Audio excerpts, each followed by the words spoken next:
Hi, I'm Bobi Wine, a freedom fighter from Uganda, and I'm glad to be here.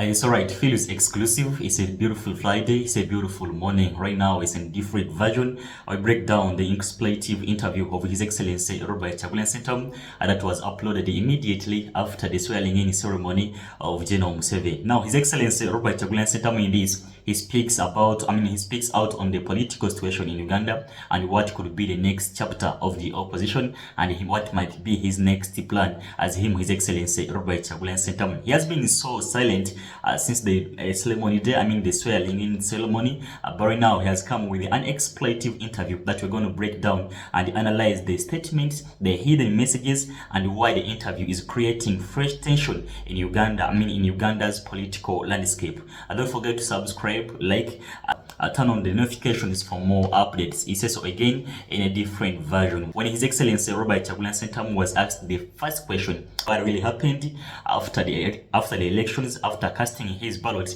and then they maritally surrounded him and his wife and all his family. So right now I'm gonna give you the questions that by him and the answers that he managed to give back. So the first question was, it was asking him some of the circumstances that led him end up into exile. Remember, he has been saying that he is not in exile. He might be in exile technically, but his mind and him himself rejected to be in exile. That is His Excellency Robert Kyagulanyi. So we're starting right away with the question as you see it on your screen. What circumstances led you up in exile here?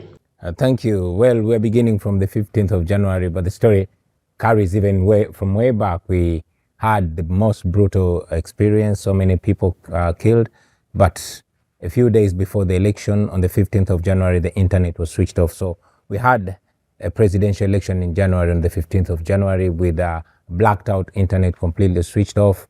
My entire campaign team abducted, many missing and others in prison. And as soon as my wife and I cast our ballot, we were placed in house arrest. A day later, our house was raided by the military. I was able to escape and disappeared and remained in hiding for another week until again my house was raided and my wife was assaulted, beaten up by the military, stripped naked and filmed. Her pictures were later to be tweeted by General Muhoozi, who is the Chief of Defense Forces and son of the President of Uganda, claiming that he was teaching me a lesson. Meanwhile, he was issuing orders publicly, tweeting that I should be found and castrated, and he gave orders to deliver me to him, dead or alive. It took me more than a month and a half of hiding until I was able to make it out of the country, and here I am. Meanwhile, my team remains in prison, others remain in hiding, and the abductions continue. But we refuse to give up because we know ultimately our country is going to be free. And the second question was, do you believe that there are Ugandans not in politics see Museveni as a good leader? Absolutely. Every dictator from Hitler to Mussolini to Stalin to Mugabe, they all had supporters, those that feed from their hands, those that benefit from the misrule. Definitely there are those, their family members and their close team. There are definitely those that benefit from the suffering of the people. Right from the days of slavery, there were black people that were benefiting from the slavery. Colonialism, there were Africans that were benefiting from colonialism. So definitely there are those that benefit from the dictatorship in Uganda, and therefore they support the dictator. If power changed hands to you tomorrow, what would be the first thing in Uganda that you would change? I must make it clear that when power changes, it will not be in my hands. It will be in the hands of the people. We call ourselves people power because we want to move power from one man to the masses, to the institutions. We want to move power from the guns to the people.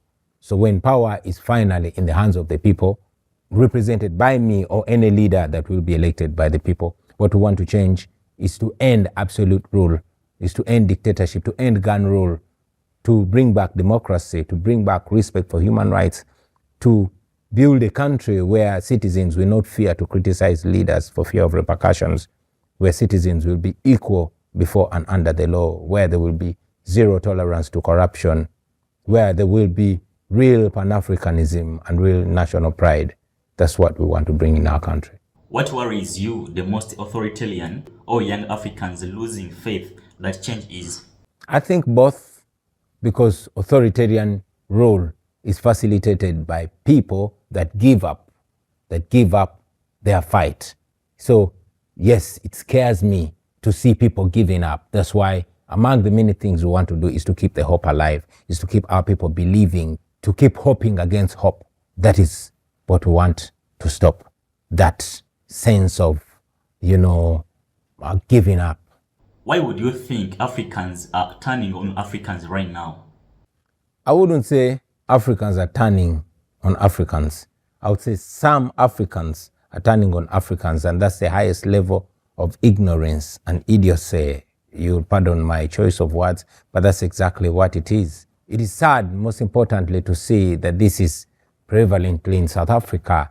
I mean, when South Africa was under apartheid rule, when it was under white minority rule, we came together as Africans. There were fronts for South Africa, in Ghana, in Tanzania, in Nigeria. In Uganda, we had a training wing, a training ground called Kaweweta. It was established to train South African fighters and other African fighters that were going to liberate South Africa under the Mkhonto we Sizwe arrangement.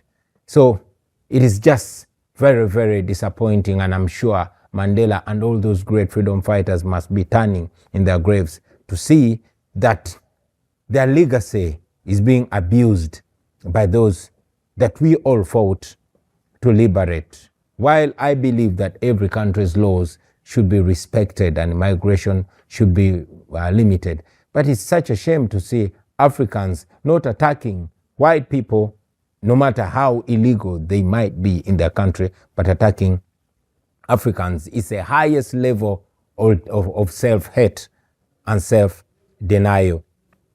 We condemn it, and we continue to call upon the authorities in South Africa and the leaders all over Africa to condemn that and make sure it comes to an end.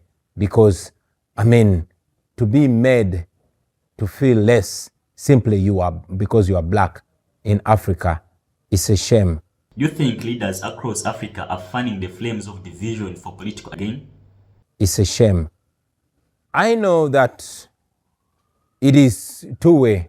First of all, of course, they are politicians, and that is the reason why I hate to be referred to as a politician, because the word politician has in many, many ways lost meaning. There are those politicians that fan those xenophobic flames to gain political relevance.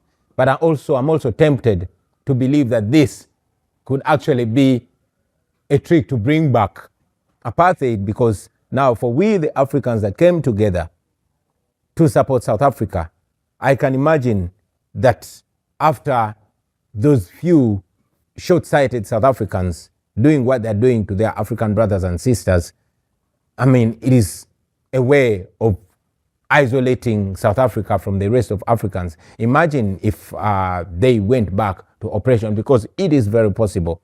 Which African would stand with them? So while they think that they are protecting their territory, they're actually setting themselves against the rest of Africa. If I was them, which I'm not, I would think twice or even thrice. Which do you think reaches people deeper, music or spoken words? Music, without a doubt. Music communicates, it touches the soul, and it comes in no questionable way. I was more listened to as a musician, and I miss my musical days. But unfortunately, especially back home where I come from in Africa, music tends to be not taken serious enough. I was an artist, and everything that I'm saying, I said before, only with a beat and with a different look. I never used to look like this. I was free with my free flowing locks and everything, but I had to dress up for the role in order to be taken much more seriously. And these things that I'm saying, I was saying in my music, I only chose to get the mandate of the people and go to the formal platform, and that is the parliament, so I can say formally what I was saying through music. And yes, it has come with benefit to the cause, because people have taken me more seriously. It has brought more people to attention. It has brought more attention from the common people to the politics. Back then in Uganda, and I believe largely in Africa, politics was a matter of politicians, the elite, the intellectuals, and all those. And there was a big divide between the common people and the politics of their country. I myself, in my younger days, I would say, nah, man, I'm not a politician, I don't deal with politics. Until it became apparent to me that politics is everything. Politics is the air we breathe. Politics determines the price of everything we buy, the sugar, the oil, the fuel and everything. Politics even determines how long we live, because it determines whether or not we have good schools or good hospitals. And that is why I took a step and invited the masses into the politics. Today, back in the days of Idi Amin and other leaders, the political prisoners were the intellectuals, the professors, lawyers, engineers, and all that. Today in Uganda, the political prisoners are the barbers, the taxi drivers, the market vendors. Why? Because my entry encouraged all the ghetto people where I came from to own up their politics because they vote. It made them realize that they have the same and equal right with the intellectuals on the matters of the country. And they got involved. No wonder the regime got so scared that they stopped arresting political activists, but they just abduct them and kill them to completely discourage and disconnect the people from the politics of their country. Again on music, can music and art still challenge power in Africa? Music has always had the power. Music has the power, and I believe music will always have the power. Not just now, during the days of slavery, during the days of colonialism, during the days of apartheid. It is music. The most that we remember are the protest songs. And indeed, we look back in history and bring them back. Music is so powerful to the extent that my music is banned in Uganda. You cannot, so many people are in prison. Others have been killed for being found playing my music loudly, because that music is one unstoppable force. Yes, the dictators of the day have learned how to deal with it, because now the budget that the Ugandan dictator General Museveni uses to buy up the artists and compromise them is bigger than the budget that is put in healthcare, because music is such a force. But I'm so proud to know that there are some artists that are unbuyable and uncompromisable, because they know if they're unbought, they're unbossed. Do you think about creating music again? That was asked to His Excellency Robert Chagulanyi Center. Of course, he's Bobi Wine, and he was asked, do you think about creating music again? I don't just think about creating music. I'm a music man. I'm a music man. I am an artist that realized that artist is just a calling, and I cannot be limited to just singing and performing. I can do much more than that. I'm 44 years now. I'm an elder. I come from the youngest country in the world. Uganda has the youngest population in the world. Over 85% of our population is under the age of 35. So I cannot just sing. I ceased only singing about issues. Now I want to act upon them. So yes, I'm a music man. My music might be both, I'm in band, but I still produce songs and put them on YouTube and use the internet to send them far and wide. Yeah. Music is me and I'm music. You cannot disconnect the two of us. Another question about music. Do you miss just being an artist? Oh man, I miss myself. I miss my freedom. I was less accountable. I was less politically correct. I did not have to think twice about the things I say. I was more free, and I was less targeted because I was taken less serious. Yeah, and I had more time for myself. But now it's no longer just about myself. It's no longer just about what I think. It's about what we all think. This what I think. But now it's not just me. When I speak, I'm not speaking just for myself. I'm speaking for the millions that don't only support me, but actually went on the line and voted for me to be their president. Not once, but twice. So now I don't speak just for me. I speak for everybody. I speak for an entire country. I'm more accountable than I was. And I miss the unseriousness, man. Yeah, now I cannot live like a man. I live like a leader.